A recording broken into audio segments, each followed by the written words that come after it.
Asagao Academy, Normal Boots Club. Hello guys, Stephanie here, and I'm here joining you with Asagao Academy. However you want to pronounce Asagao, or different way, whatever. I found this, some of the Normal Boot members are playing, or have played. Some of us, some play just a little bit, some play at all.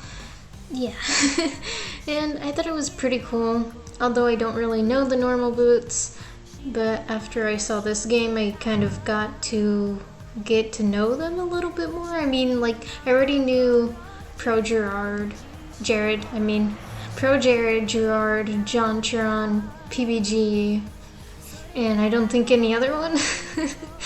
None of my head, and I mostly got to know them from like Game Grumps and Holly, and Commander Holly and all that. So, the music is slightly loud.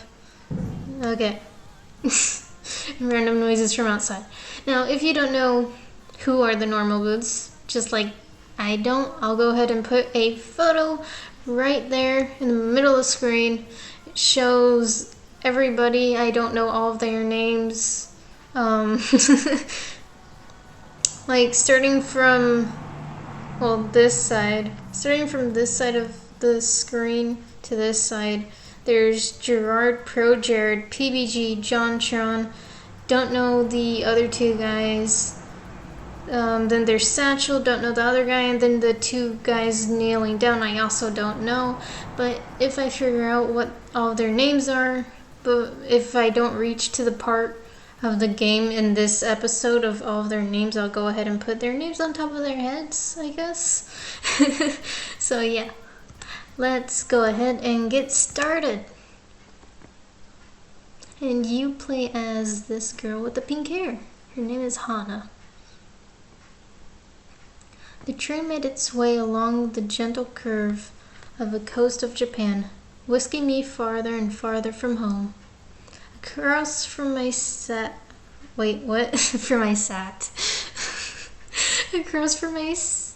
Across from me sat a boy, face half buried in a newspaper.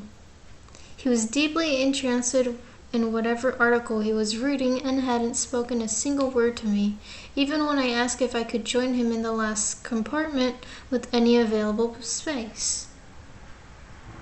He shrugged, nodded, and adjusted his newspaper without ever making eye contact. It'd been almost an hour, in fact, and he hadn't once looked at me. Devoid of conversation, I took instead to counting the buttons on the pretentiously lush carmine seat cushions. 1, 2, 3, 21, 22, and so forth, over and over. Now and again, I turned to look out the window where the trees were blurring by. Sometimes the simmered green would break and reveal the quiet blue of the Sea of Japan. Okay. Eventually, this rapidity made my stomach churn. Churn? Never heard that word before. And I went back to counting the buttons on the seat cushion. 1, 2, 3. The train compartment shuddered around us. My eyes wandered to the boy in his jacket. It wasn't the school-issued blue that I and the other students on the train were wearing. Instead, it was a green, varsity-like jacket with an embroidered patch purely sewn on front. So, you're first year then. He folded his newspaper neatly, set it in his lap, and looked at me with a interested gaze. Ah, did he just catch me staring?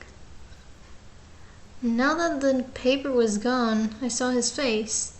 He watched me through heavy-lidded eyes. His hair was immaculately groomed, his teeth straight and blindly bright. Okay. There was something about him, the way the light hit him, that made him look like he was almost sparkling. Me? He glanced around the compartment empty beside us and laughed. Oh. No, I'm not a first year. I'm a third year. I was gonna say I'm a first year. I'm not a first year. I'm a first year. The train began to slow, metal wheels grounding against metal tracks. The sudden shift threatened to rob me of whatever was left in my stomach, but I closed my eyes and took a deep breath, willing myself to keep it together. What kind of impression would I leave puking on a student before I even arrive at the academy? The boy frowned. I picked at the hem of my cotton skirt. That's not possible. I've never seen you before. It took a moment of mouth fishing to find a response. Mouth fishing, oh gosh. It's because I'm a transfer student. He laughed again. A transfer student, huh? We don't get many of those. I removed my acceptance letter from the front pocket of my uniform. The paper, heavyweight, off-white, had accumulated creases from my reading and rereading, as if the words might have changed since the last time I read it. Don't think that can happen unless it's a magical piece of paper. The boy took it, studied it, then handed it back to me. Well then, Hannah, I suppose I'll be seeing you around. Yeah, they do have like slight, not slight, but like tiny voiceovers, which is quite neat. He smiled at me as he picked up the suitcase lying next to him. That was pretty cool. By the time I hiccuped a response, he was already gone from the compartment. I stared out into the empty hallway of the train. It was then that I realized he, having gotten it from my acceptance letter, knew my name, and I never got his. The train settled at the station, and I filed out with the rest of the uniformed students.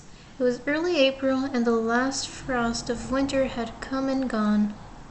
The trees were already green, their leaves shivering in the occasional gust weaving through them.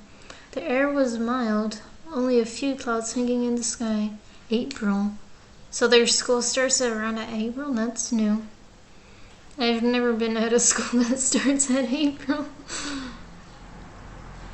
I walked along the road with a swarm of jacketed bodies, looking at the little groups breaking off from the crowd. Everyone was buzzing so animatedly around me. I held my suitcase tight in my sweaty hands. It was leather-bound and worth more than anything it contained. It wasn't far to the school, and I was, for maybe the first time in my life, thankful that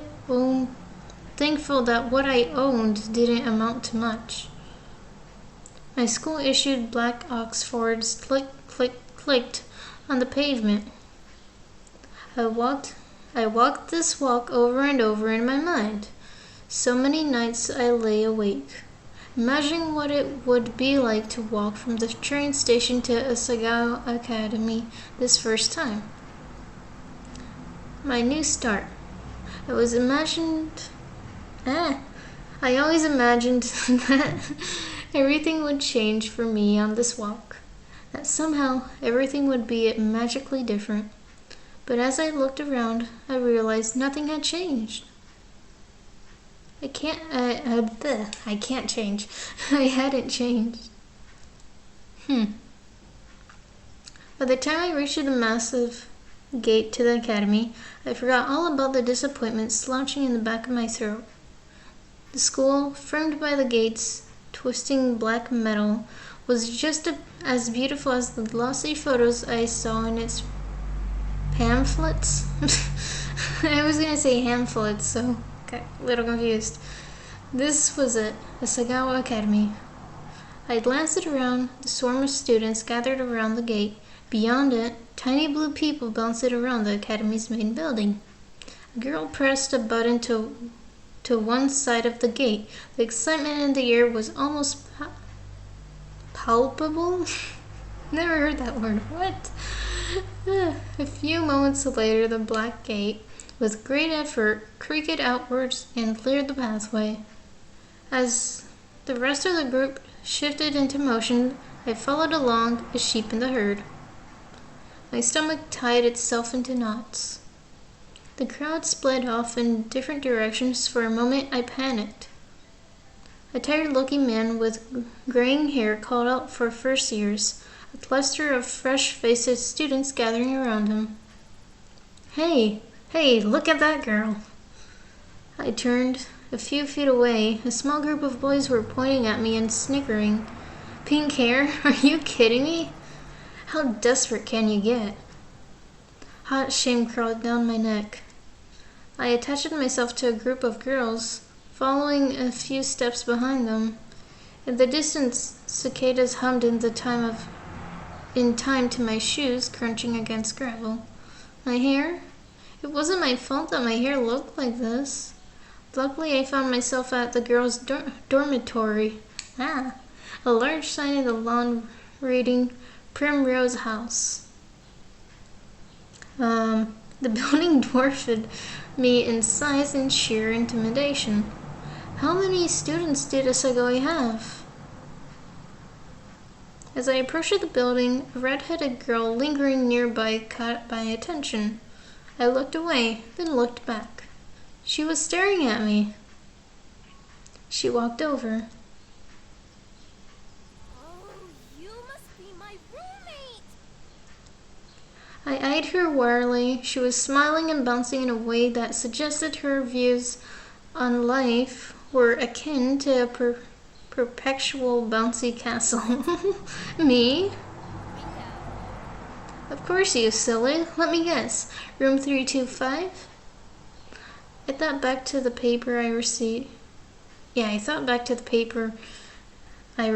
a month prior with a list of all the supplies I needed for the year and my dorm arrangements. Yeah, that's right.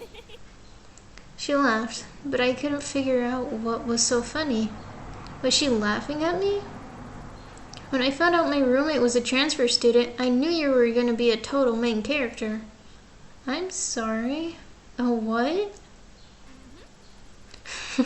When I saw you outside the gate, I knew it was you. I mean, look at that hair. I felt a lump forming in my throat. What was she talking about? She had to be making fun of me. I hadn't spent more than 5 minutes on campus and I was already being mocked. My hands began to tremble. Is there something wrong with my hair? Her face slackened from its amused smile to a more worried expression. Then she began to laugh again. Oh, no. It's great, I'm sorry. We're getting off on the wrong foot, aren't we? Oh, gosh. I'm Mai Sasaki. You must be Hana. I bowed my head. Hello.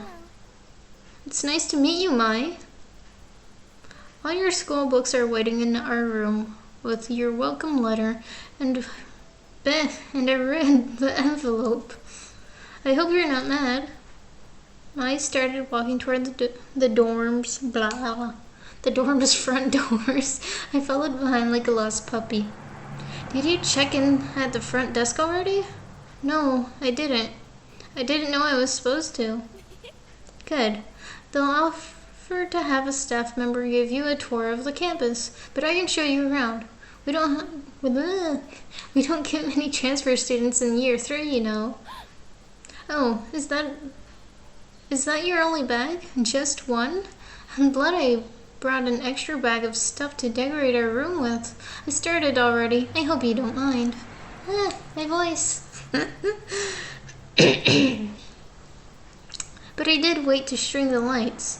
I thought we could do it together, you know? She spoke quickly, the words bubbling from her mouth, and left me no time to answer until the end of her monologue. Blah, blah. Yeah, okay, that sounds good. She held the front door open for me, and I hurried inside. Girls filed up and down the hallway, howling greetings and exchanging vague nice days that were more often than not. How was your break? And look at how tan you got. For April? You get tan before April? Okay. Normally it's like around May or June, because it's closer to summer, but okay. It seemed like everyone knew each other. I followed May as she led me through the maze of students and up to flights of stairs. Each dorm followed? Each dorm floor looked the same as the last. Narrow white doors lining both sides of the pale pink walls. Then gold numbers were tacked to the front of each, the numbers rising as we climbed. Well, obviously.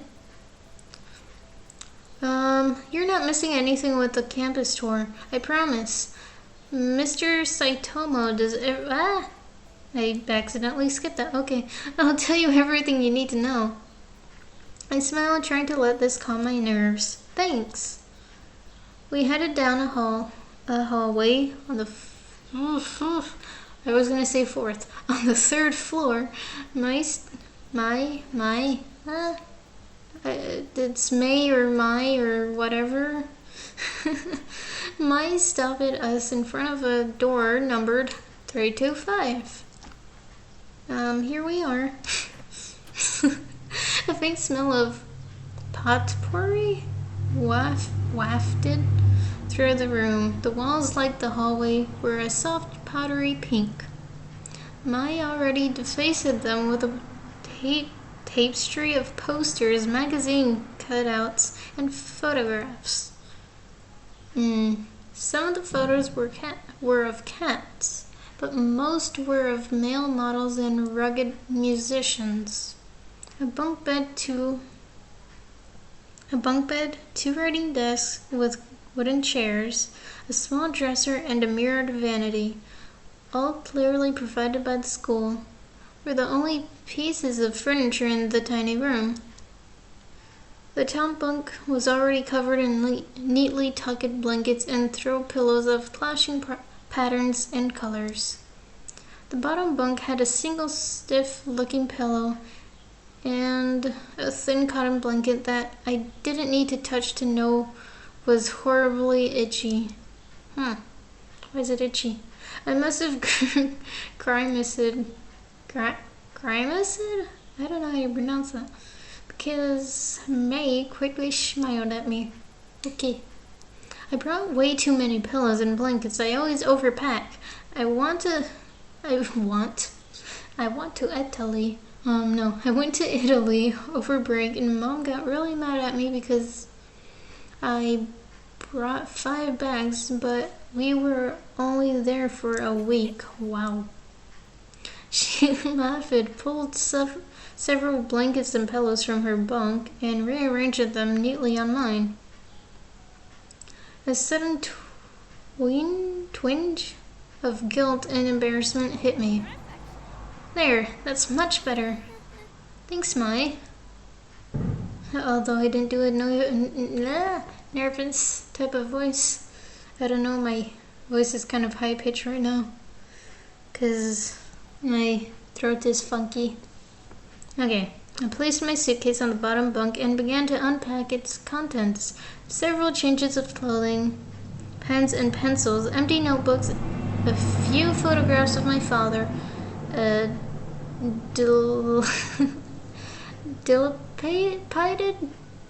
I don't know how to pronounce that. I really don't want to focus on that one word right now. Stuffed rabbit, an old portable radio, and a small black box. May opened the curtains and the sunlight poured in. So, where are you from? I slid the now empty suitcase under the bottom bunk.